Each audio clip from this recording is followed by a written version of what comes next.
Dear Esther, the morning after I was washed ashore, salt in my ears, sand in my mouth, and the waves always at my ankles, I felt as though everything had conspired to this one last shipwreck.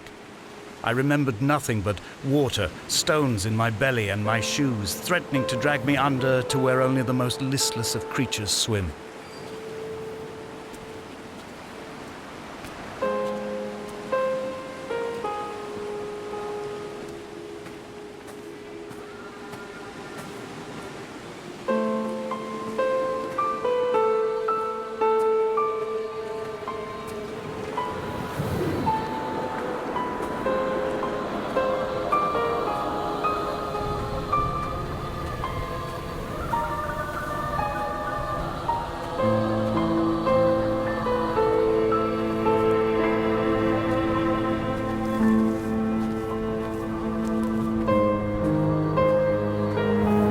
Donnelly reported the legend of the hermit, a holy man who sought solitude in its most pure form. Allegedly, he rode here from the mainland in a boat without a bottom, so all the creatures of the sea could rise at night to converse with him. How disappointed he must have been with their chatter. Perhaps now, when all that haunts the ocean is the rubbish dumped from the tankers, he'd find more peace. They say he threw his arms wide in a valley on the south side, and the cliff opened up to provide him shelter. They say he died of fever 116 years later. The shepherds left gifts for him at the mouth of the cave, but Donnelly records they never claimed to have seen him. I have visited the cave and I have left my gifts, but like them, I appear to be an unworthy subject of his solitude.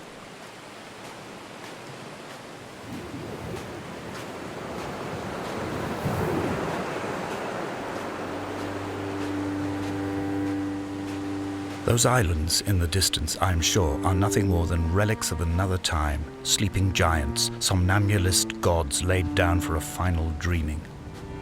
I wash the sand from my lips and grip my wrist ever more tightly. My shaking arms will not support my fading diaries.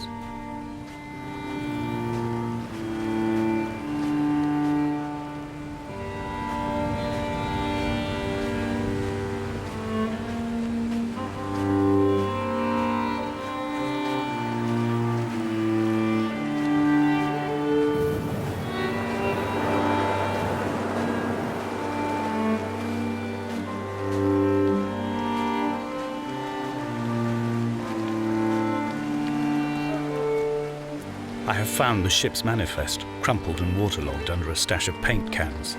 It tells me that along with this present cargo, there was a large quantity of antacid yogurt bound for the European market. It must have washed out to sea. God knows there are no longer gulls or goats here to eat it.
Donnelly's book had not been taken out from the library since 1974. I decided it would never be missed as I slipped it under my coat and avoided the librarian's gaze on the way out. If the subject matter is obscure, the writer's literary style is even more so. It is not the text of a stable or trustworthy reporter. Perhaps it is fitting that my only companion in these last days should be a stolen book written by a dying man.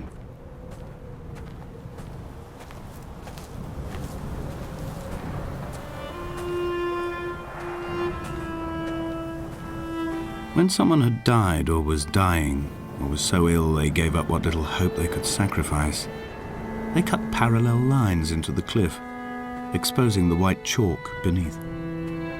You could see them from the mainland or the fishing boats, and know to send aid or impose a cordon of protection, and wait a generation until whatever pestilence stalked the cliff paths died along with its hosts.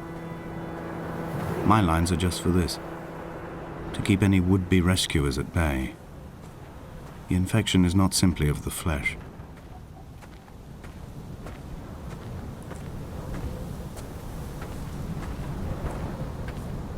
They were God-fearing people, those shepherds. There was no love in the relationship. Donnelly tells me that they had one Bible that was passed around in strict rotation. It was stolen by a visiting monk in 1776, 2 years before the island was abandoned altogether. In the interim, I wonder, did they assign chapter and verse to the stones and grasses, marking the geography with a superimposed significance that they could actually walk the Bible and inhabit its contradictions?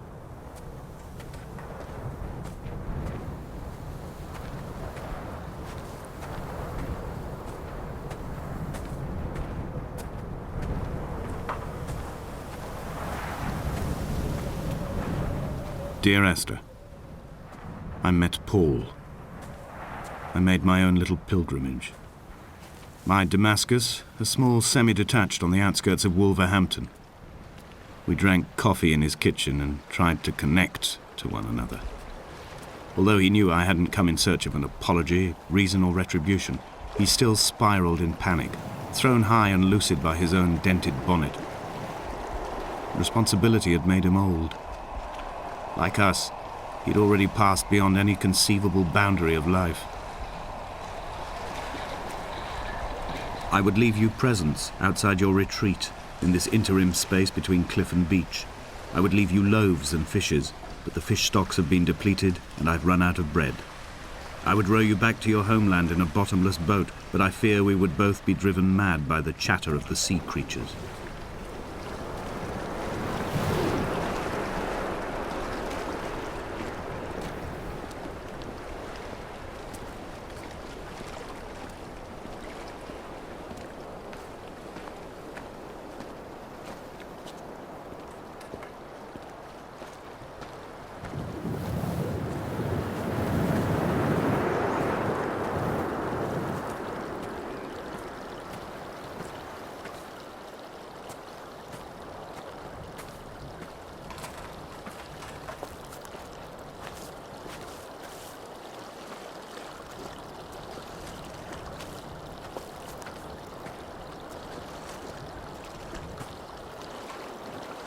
The vegetation here has fossilized from the roots up. To think they once grazed animals here, the remnants of occupation being evidence to that. It is all sick to death. The water is too polluted for the fish, the sky is too thin for the birds, and the soil is cut with the bones of hermits and shepherds. I've heard it said that human ashes make great fertilizer, that we could sow a forest from all that is left of your hips and ribcage, with enough left over to thicken the air and repopulate the bay.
Dear Esther, I have now driven the stretch of the M5 between Exeter and Bristol over 21 times.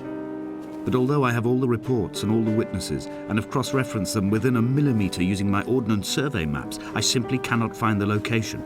You'd think there would be marks to serve as some evidence. It's somewhere between the turn-off for Sanford and the welcome brake services, but although I can always see it in my rear-view mirror, I have as yet been unable to pull ashore.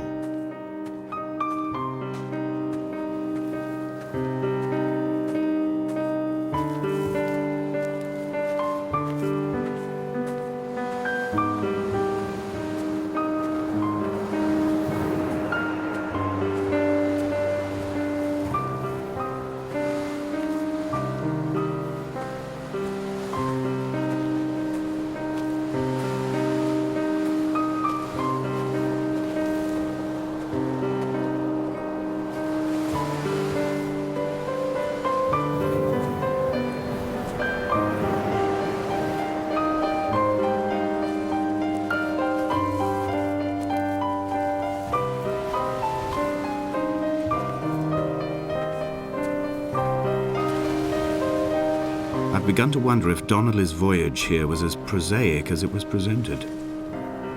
How disappointed not to have found the bones of the holy man. No wonder he hated the inhabitants so. To him they must have seemed like barnacles mindlessly clinging to a mercy seat. Why cling so hard to the rock? Because it is the only thing that stops us from sliding into the ocean, into oblivion.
There must be a hole in the bottom of the boat. How else could new hermits have arrived?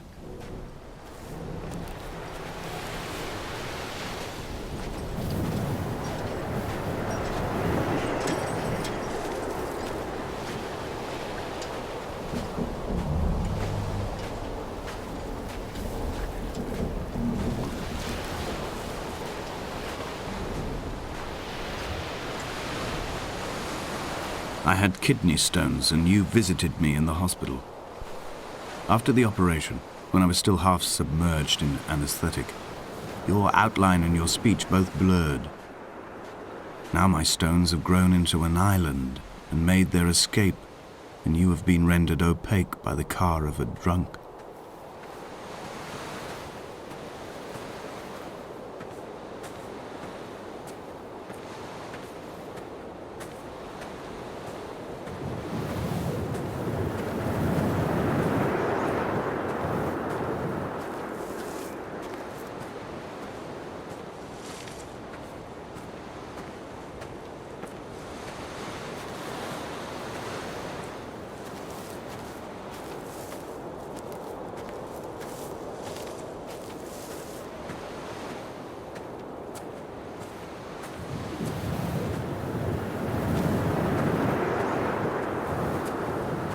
When I first looked into the shaft, I swear I felt the stones in my stomach shift in recognition.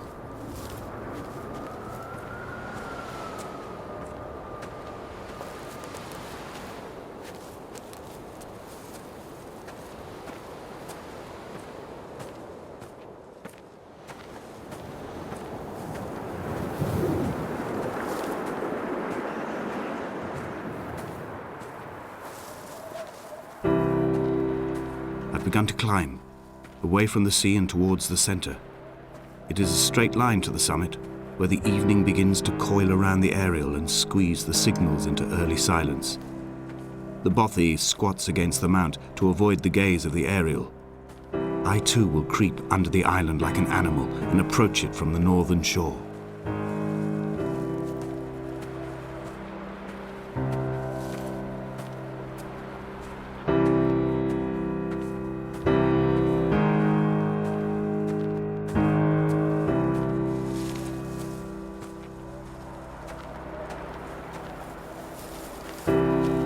The bothy was constructed originally in the early 1700s. By then, shepherding had formalized into a career. The first habitual shepherd was a man called Jakobsen, from a lineage of migratory Scandinavians. He was not considered a man of breeding by the mainlanders.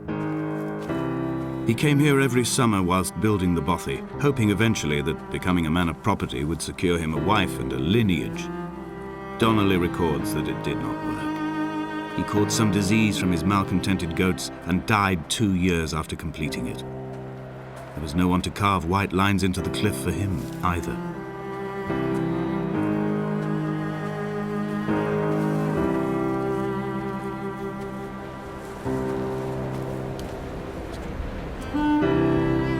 My heart is landfill, these false dawns waking into the still never light.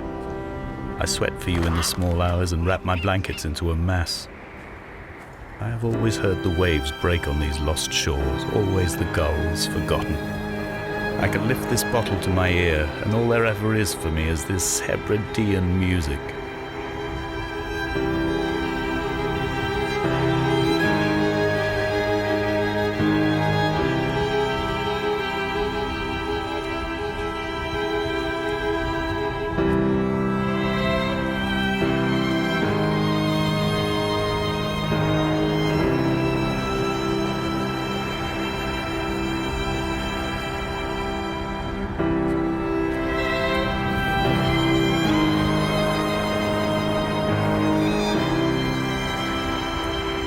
What to make of Donnelly, the laudanum and the syphilis?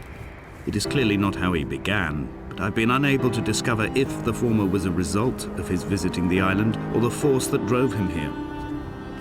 For the syphilis, a drunk driver smashing his insides into a pulp as he stumbled these paths, I can only offer my empathy.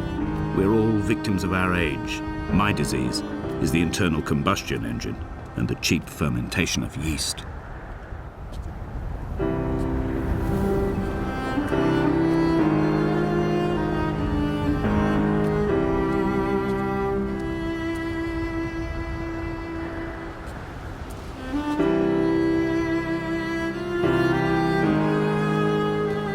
They found Jakobsen in early spring. The thaw had only just come.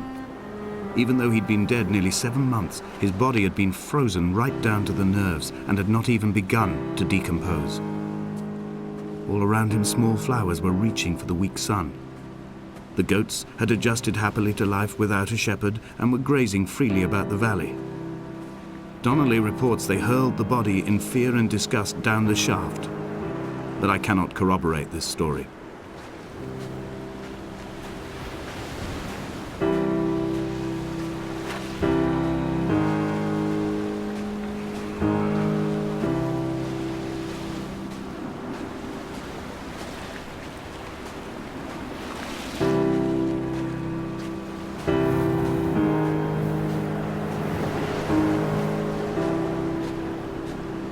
Climbing down to the caves, I slipped and fell and have injured my leg.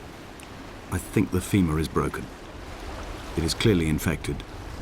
The skin has turned a bright, tight pink, and the pain is crashing in on waves, winter tides against my shoreline, drowning out the ache of my stones. I struggled back to the bothy to rest, but it has become clear that there is only one way this is likely to end. The medical supplies I looted from the trawler have suddenly found their purpose. They will keep me lucid for my final ascent.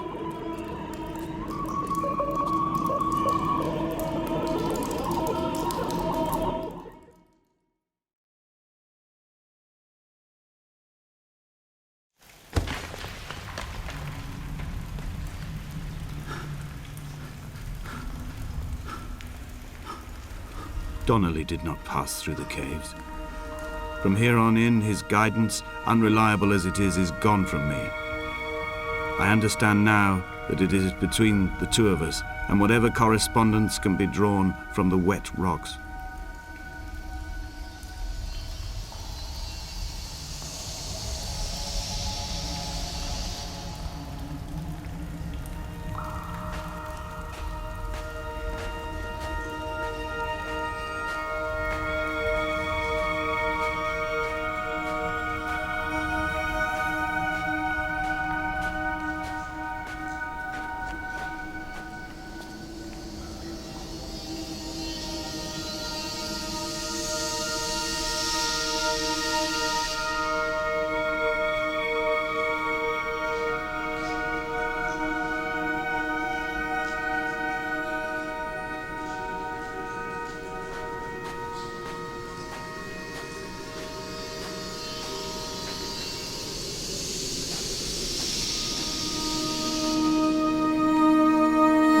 It was as if someone had taken the car and shaken it like a cocktail.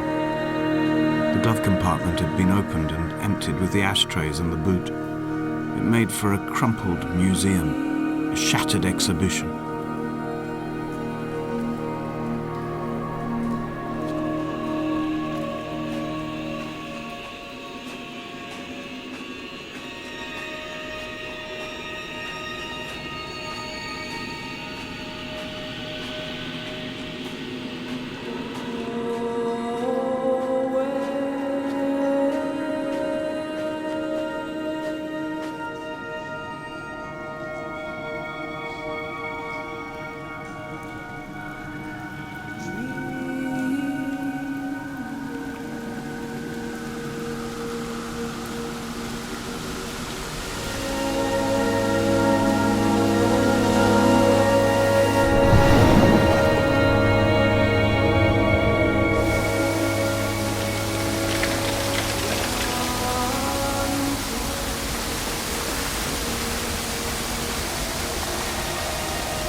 If the caves are my guts, this must be the place where the stones are first formed. The bacteria phosphoresce and rise, singing through the tunnels. Everything here is bound by the rise and fall, like a tide. Perhaps the whole island is actually underwater.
This is a drowned man's face reflected in the moonlit waters.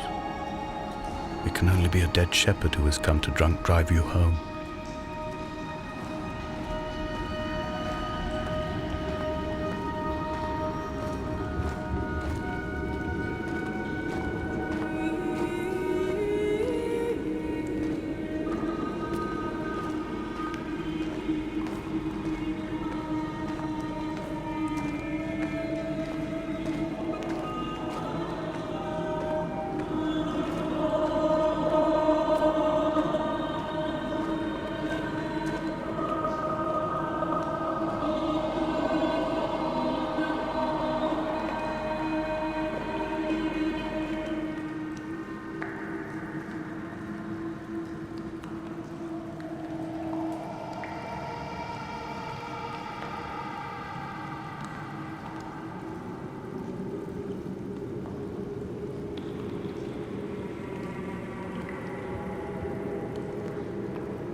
The Sandford Junction, headlights in your retinas.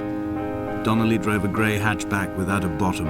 All the creatures of the tarmac rose to sing to him. All manner of symbols crudely scrawled across the cliff face of my unrest. My life reduced to an electrical diagram. All my gulls have taken flight. They will no longer roost on these outcrops. The lure of the moon over the Sandford Junction is too strong.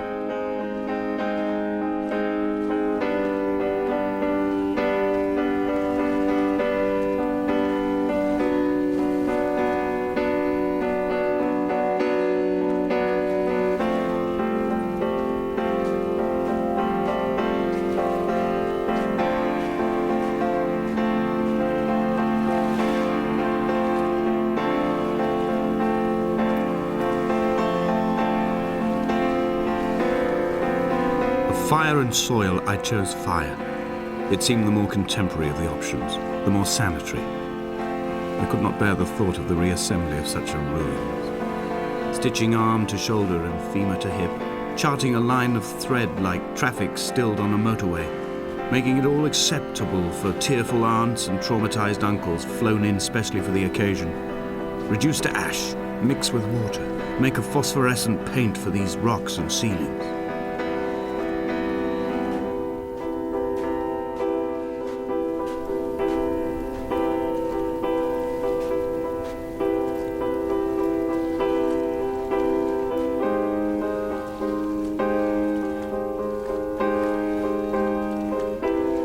There were chemical diagrams on the mug he gave me coffee in, sticky at the handle where his hands shook.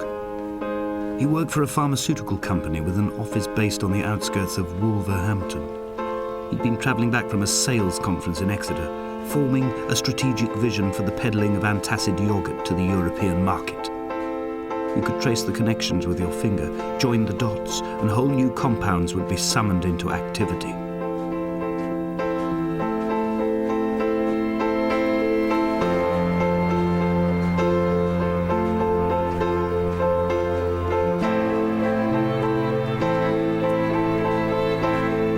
From here, I can see my armada. I collected all the letters I'd ever meant to send to you, if I'd have ever made it to the mainland, but had instead collected at the bottom of my rucksack, and I spread them out along the lost beach. Then I took each and every one, and I folded them into boats. I folded you into the creases, and then, as the sun was setting, I set the fleet to sail. Shattered into 21 pieces, I consigned you to the Atlantic, and I sat here until I'd watched all of you sink.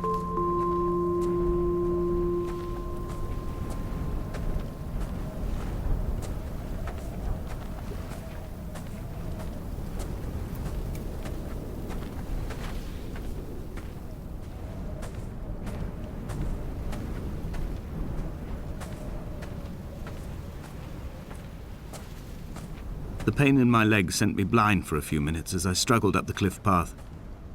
I swallowed another handful of painkillers, and now I feel almost lucid.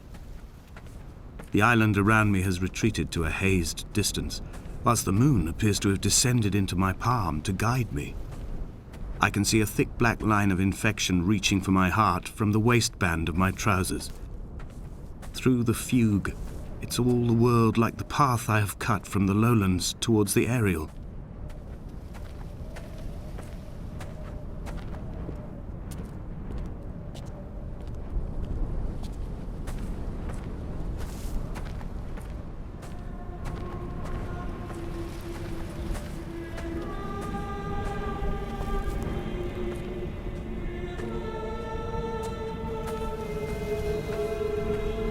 I've begun my voyage in a paper boat without a bottom.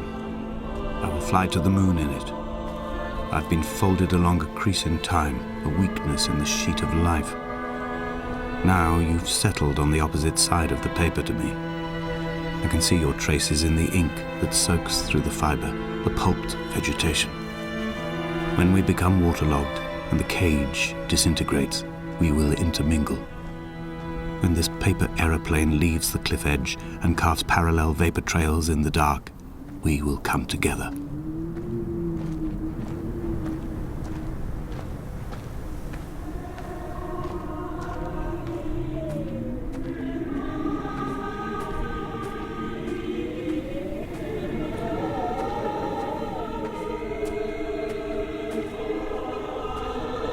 If only Donnelly had experienced this, he would have realized he was his own shoreline, as am I.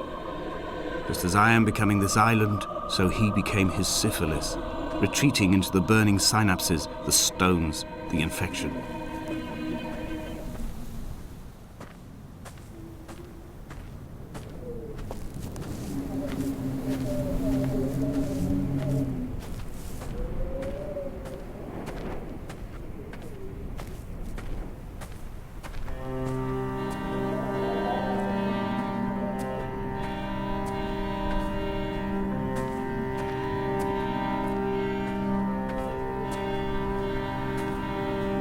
Returning to my car afterwards, hands still shaking, and a head split open by the impact. Goodbye to tearful aunts and traumatized uncles. Goodbye to the phenomenal. Goodbye to the tangible. Goodbye Wolverhampton. Goodbye Sanford. Goodbye Cromer. Goodbye Damascus. This cliff path is slippery in the dew. It is hard to climb with such an infection. I must carve out the bad flesh and sling it from the aerial. I must become infused with the very air.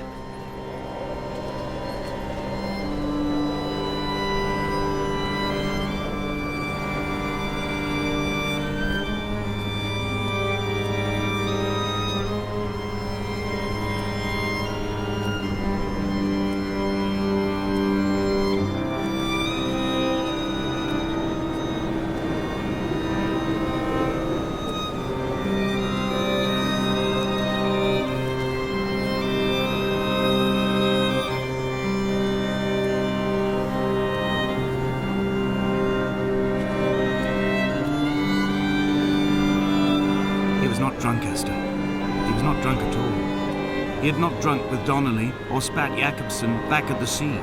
He had not careered across the lost shores and terminal beaches of this nascent archipelago. He did not intend his bonnet to be crumpled like a spent tissue by the impact. His windscreen was not star-studded all over like a map of the heavens. His paintwork etched with circuit diagrams, strange fish to call the gulls away. The phosphorescence of the skid marks lighting the M5 all the way from Exeter to Damascus.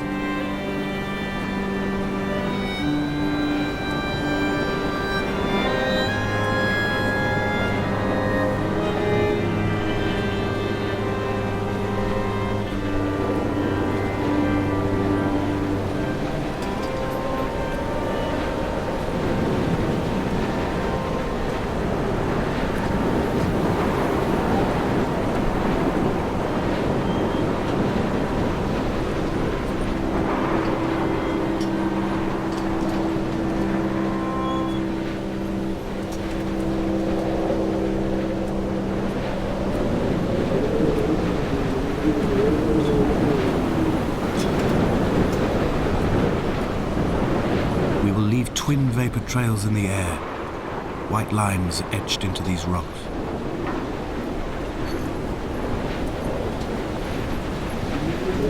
Dear Esther, I have burned the cliffs of Damascus. I have drunk deep of it. My heart is my leg, and a black line etched on the paper all along this boat without a bottom. You are all the world like a nest to me. Eggs unbroken form like fossils, come together, send small black flowers to the air. From this infection, hope. From this island, flight. From this grief, love.